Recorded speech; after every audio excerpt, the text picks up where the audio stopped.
Ce à quoi il faut penser lorsqu'on stipule un legs, c'est tout d'abord de bien désigner le légataire. Cela semble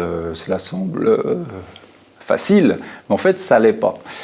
Il faut bien vous assurer que vous désignez la bonne organisation, la bonne association, ou alors la bonne branche, ou la bonne filiale, ou groupe, ou entité de cette organisation qui vous tient à cœur.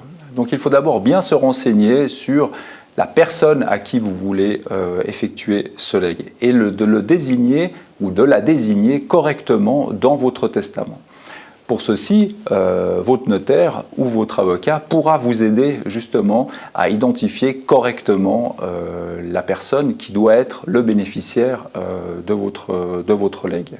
Un autre point important s'agissant de votre legs, c'est que quand vous souhaitez prévoir celui-ci dans votre testament, il faut vous poser quand même la question de la fiscalité qui va s'appliquer à ce legs. C'est-à-dire que vérifiez qu'en instituant comme bénéficiaire de votre legs une institution qui vous tient à cœur, cette institution n'aura pas à payer 50 ou 60% de droits de succession sur votre legs, parce qu'à ce moment-là, ce n'est pas véritablement cette institution que vous désignez comme bénéficiaire qui est la principale bénéficiaire de votre legs, mais c'est alors l'État. Donc il est important de vérifier cela avec votre notaire ou votre avocat, de l'exonération fiscale qui s'applique justement aux bénéficiaires du LES.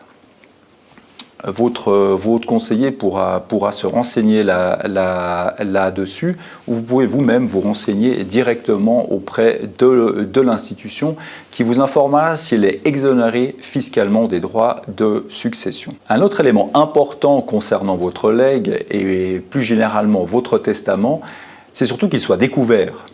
Il ne sert à rien en effet de rédiger un testament de manière consciencieuse, exhaustive, pour que finalement il ne soit jamais découvert et reste au fond d'un tiroir, voire soit détruit avec les vieux papiers de la maison.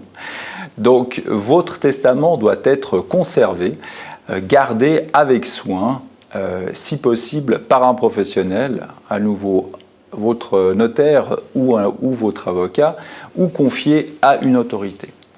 La Fédération suisse des notaires a établi déjà depuis quelques décennies un registre central des testaments qui se trouve ici, à Berne, où il est possible donc aux professionnels d'annoncer l'existence de testaments.